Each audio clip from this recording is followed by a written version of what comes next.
La Sociedad Urbanista del Perú y conoce bastante nuestra realidad, el urbanista Eric Reyes. ¿Cómo estás, Eric? Qué gusto tenerte acá en Radio Miraflores.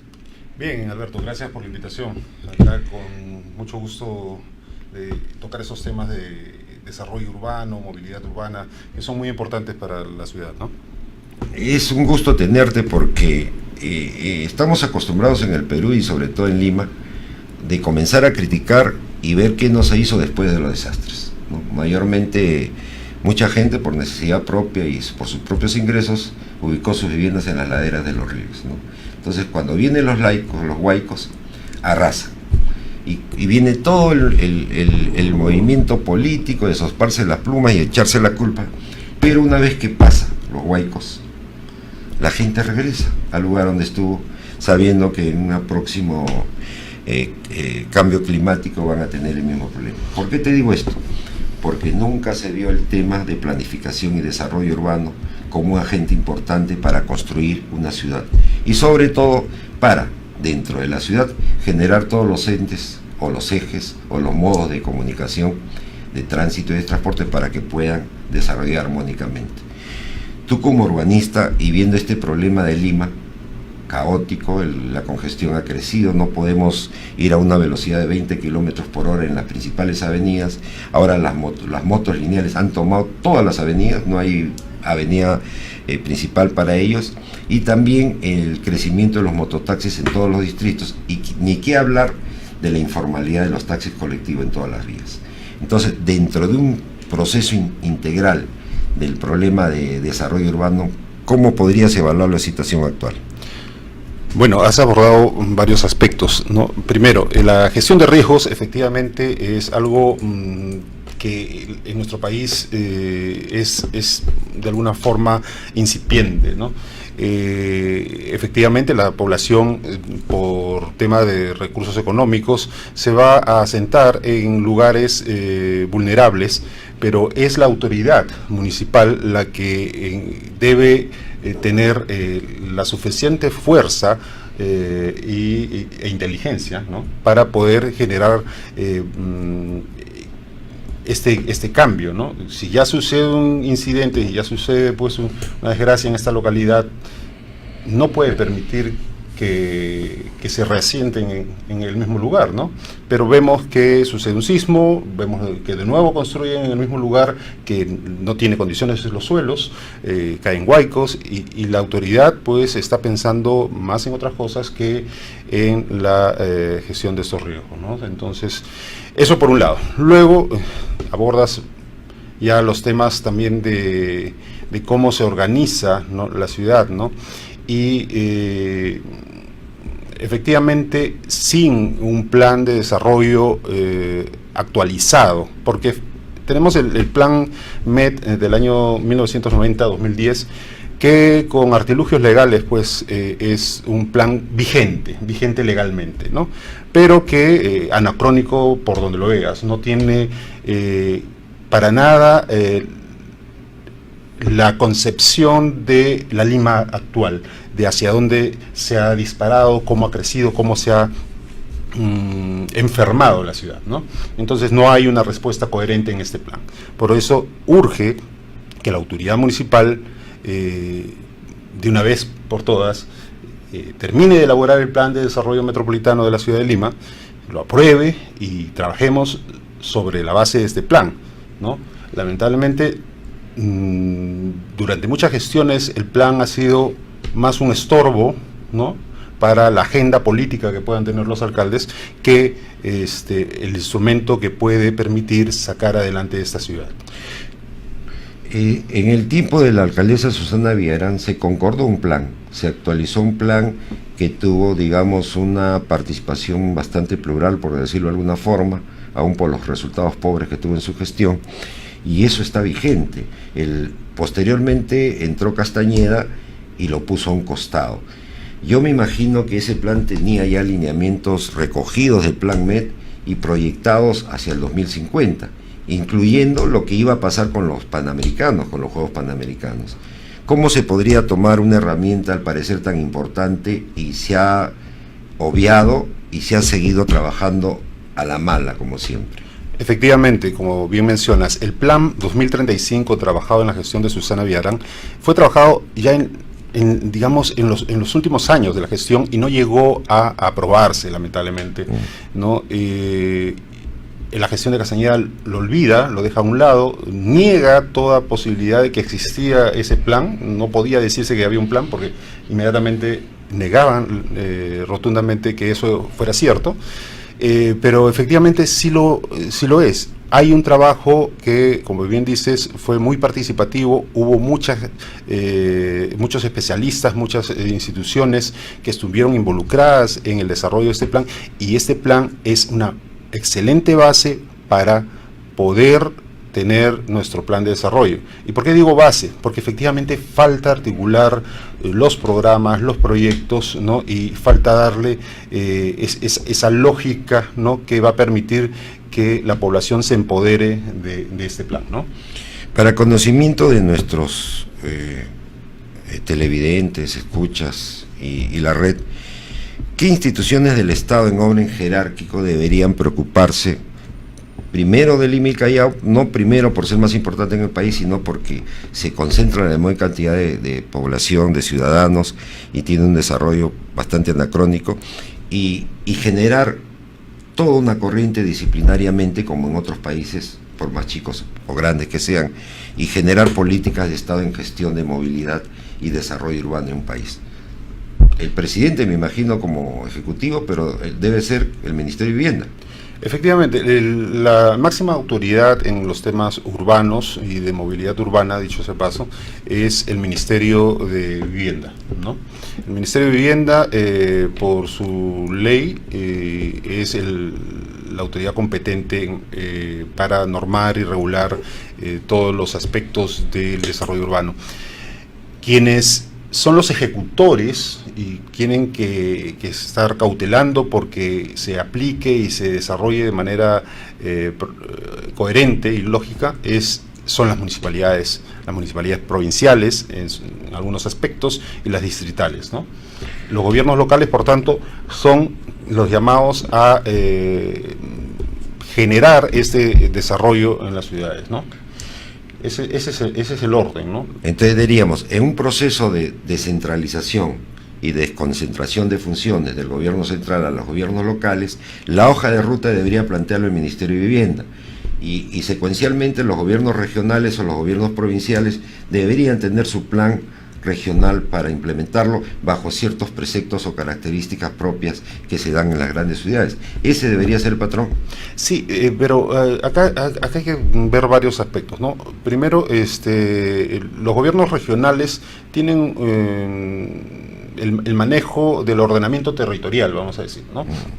Ya la planificación urbana es competencia por la Ley Orgánica de Municipalidades, ¿no?, de los gobiernos locales, ¿no?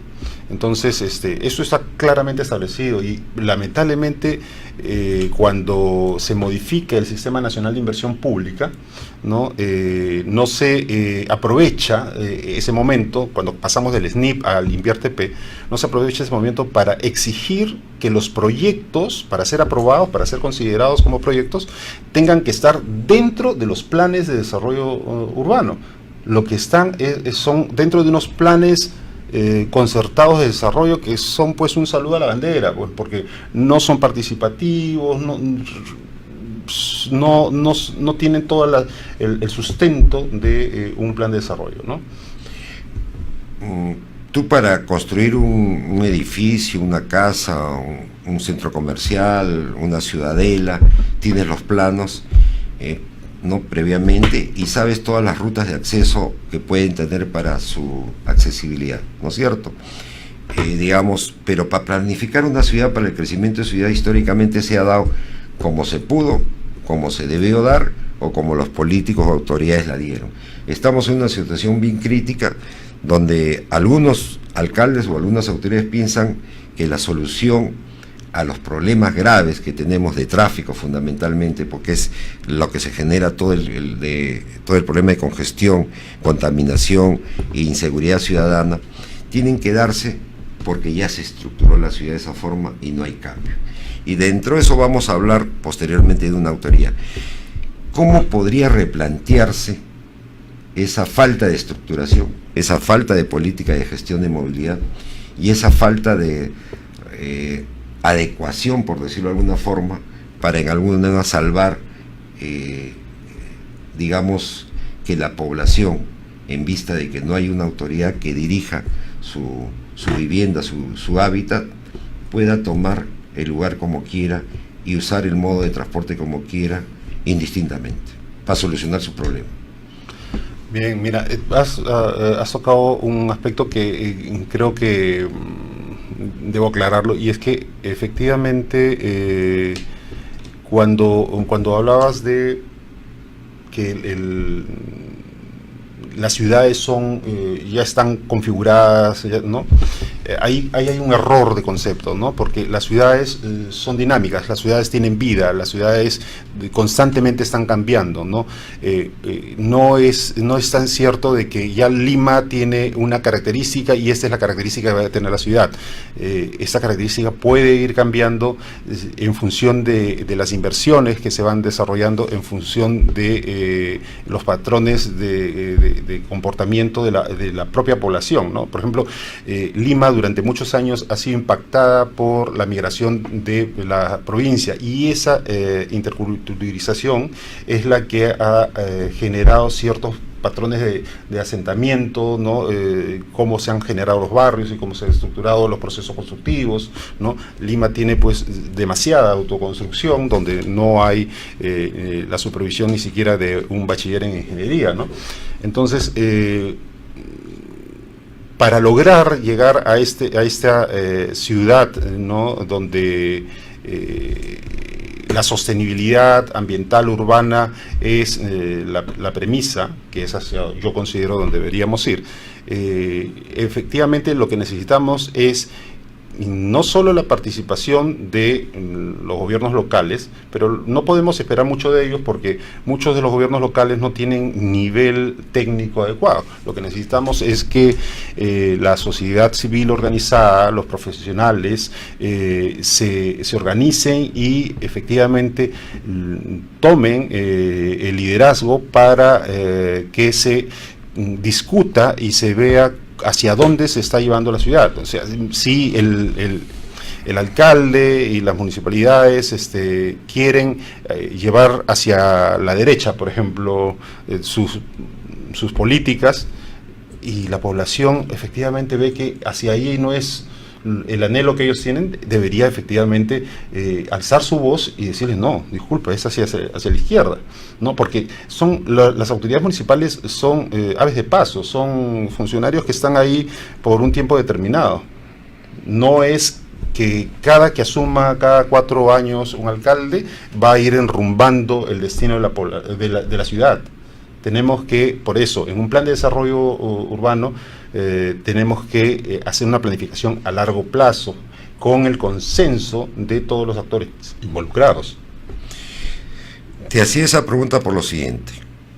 Si el Ministerio de Vivienda es el encargado o el responsable de generar las políticas de movilidad en el país, y si en su proyección no tiene eco a nivel del Ejecutivo para concordar aspectos, por ejemplo, con el Ministerio de Transportes y Comunicaciones, por un lado, ¿no es cierto?, con los municipios cuando dan las autorizaciones para construcción, ¿no?, con las instituciones que tienen que decir, bueno, el sistema de crecimiento de la ciudad tiene que tener ciertas características porque de esa forma vamos a garantizar un nivel de vida por lo menos adecuado para las ciudades, ¿no?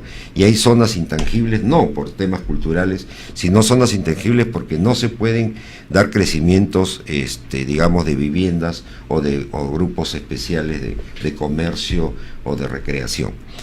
Pero si el sector que tiene que dar la hoja de ruta y política no concuerda y no es apoyado con el Ejecutivo, ¿qué políticas podrían implantarse en ese tema?